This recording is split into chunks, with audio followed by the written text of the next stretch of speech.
Jest krok naprzód w sprawie atomu na Pomorzu. Niemcy z Brandenburgii nie uczą się na błędach z Rosją. Ultimatum Donalda Trumpa wobec Kremla może być powtórką z Nord Stream 2. Jest 15 lipca 2025 roku, nazywam się Wojciech Jakubik, a to jest codzienny przegląd informacji sektora energetycznego i paliwowego Energy Drink. Zapraszam.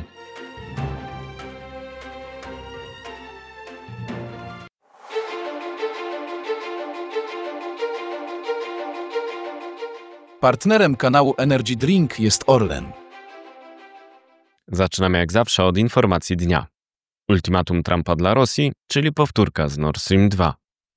Prezydent USA przedstawił ultimatum dla Rosji, dając jej 50 dni na zmianę postępowania na Ukrainie. To analogia do podobnego działania w sprawie Nord Stream 2 przed inwazją.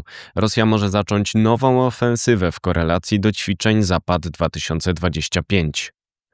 Amerykański przywódca wygłosił 14 lipca przemówienie w sprawie nowej polityki wobec Rosji. Zapowiedział w nim, że jeśli Rosjanie nie ustalą warunków pokoju w ciągu 50 dni, USA wprowadzą cła 100% na towary rosyjskie i ich odbiorców. Senat USA zareagował opóźnieniem prac nad gotowym projektem ustawy o nowych sankcjach wobec Rosji, zawierającym cła 500% na dostawy ropy i innych surowców rosyjskich do krajów trzecich, o czym poinformował lider partii republikańskiej w tej izbie John Thune. Giełda rosyjska zareagowała na wieści z USA z entuzjazmem. Akcje największych spółek energetyczno-paliwowych jak Gazprom czy Rosneft zyskały po kilka procent wartości. Inwestorzy nie spodziewali się tak łagodnego potraktowania. Jednocześnie Trump zapowiedział, że broń amerykańska trafi na Ukrainę, opłacona przez kraje europejskie. Decyzja prezydenta USA została ogłoszona po spotkaniu z sekretarzem generalnym NATO Markiem Rutte w Białym Domu. Można szukać analogii między podejściem Trumpa w sprawie nowych sankcji wobec Rosji do działania Joe Bidena w sprawie gazociągu Nord Stream 2 sprzed inwazji Rosji na Ukrainie. Poprzednik obecnego prezydenta USA Joe Biden oraz ówczesna kanclerz Niemiec Angela Merkel pozwolili Rosjanom dokończyć budowę spornego gazociągu przez Morze Bałtyckie w nadziei, że w ten sposób skłonią ich do współpracy w sprawie rozwiązania pokojowego sporu o Ukrainę.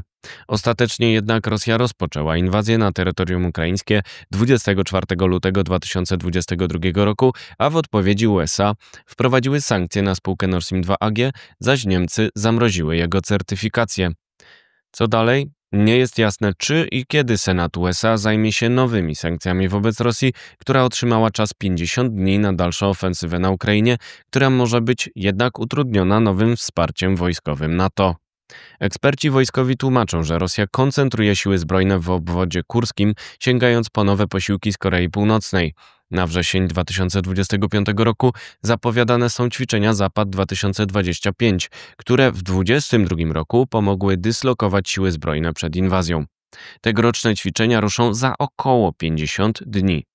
Według Axios prezydent Władimir Putin miał powiedzieć przez telefon Donaldowi Trumpowi, że jest gotów zająć całą Ukrainę Wschodnią i szykuje nową ofensywę w przeciągu 60 dni. Czas na pozostałe wieści na początek z Polski. Rząd zajmie się 15 lipca projektem uchwały o koncepcji rozwoju kraju 2050, której jednym z filarów ma być transformacja energetyczna. Polskie elektrownie jądrowe dokonały oficjalnej notyfikacji projektu inwestycyjnego pierwszej w Polsce elektrowni jądrowej do Komisji Europejskiej zgodnie z obowiązkami przewidzianymi w traktacie Euratom. PGE i Orlen zbadają razem, jaką technologię wykorzystać po wygaszeniu bloków węglowych w elektrowni Rybnik. Choć na myśl pierwszy przychodzi gaz, warto przypomnieć, że Orlen i Syntos rozważały umiejscowienie w Rybniku reaktorów SMR. Urząd Morski w Gdyni zarządził utworzenie strefy bezpieczeństwa wokół połączenia elektroenergetycznego Szwecja-Polska. Podobna strefa działa wokół gazoportu w Świnoujściu. Zakładamy, że powinniśmy planować uruchomienie po roku 2040 nowego reaktora, który docelowo zastąpi Marię, mówi dyrektor Narodowego Centrum Badań Jądrowych INSPE profesor Jakub Kupecki w rozmowie z podcastem Energy Drink, a więcej na blogu. Czas na wieści z Europy. Słowacja podpisała memorandum o współpracy jądrowej z dostawcą paliwa z Kazachstanu, czyli Kazatompромem. Wcześniej sugerowała umowę międzyrządową o atomie z USA. Możliwe, że skorzysta z technologii Westinghouse jak Polska. Czechy i Wielka Brytania nawiązały współpracę na rzecz rozwoju technologii małych reaktorów jądrowych. Brytyjski Rolls-Royce pracuje nad technologią SMR. Premier Brandenburgii Dietmar Woidke z SPD broni kontroli na granicy Niemiec z Polską i stawia warunki powrotu do surowców rosyjskich, cytuję, jeśli Rosja znów będzie się zachowywać jak kraj cywilizowany. Malta, posiadająca dużą flotę tankowców naftowych, blokuje obniżkę ceny maksymalnej dostaw ropy z Rosji. Słowacja poszła na ustępstwa w sprawie rozstania z gazem rosyjskim w zamian za gwarancję. Komisja planowała ogłoszenie nowych restrykcji na 15 lipca. Jeszcze wieści ze świata. Saudi Aramco rozmawia o dostawach do 2 milionów ton LNG rocznie z amerykańskiego projektu Cameron LNG w Luizjanie.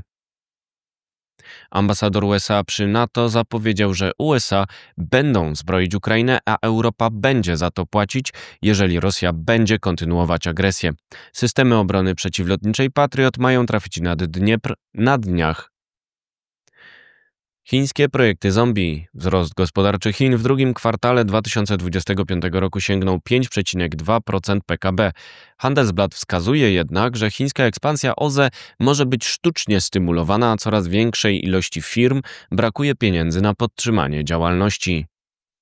To wszystko w materiałach przygotowanych dzisiaj, następna oczywiście już jutro, więc zapraszam Państwa serdecznie. Do zobaczenia, do usłyszenia.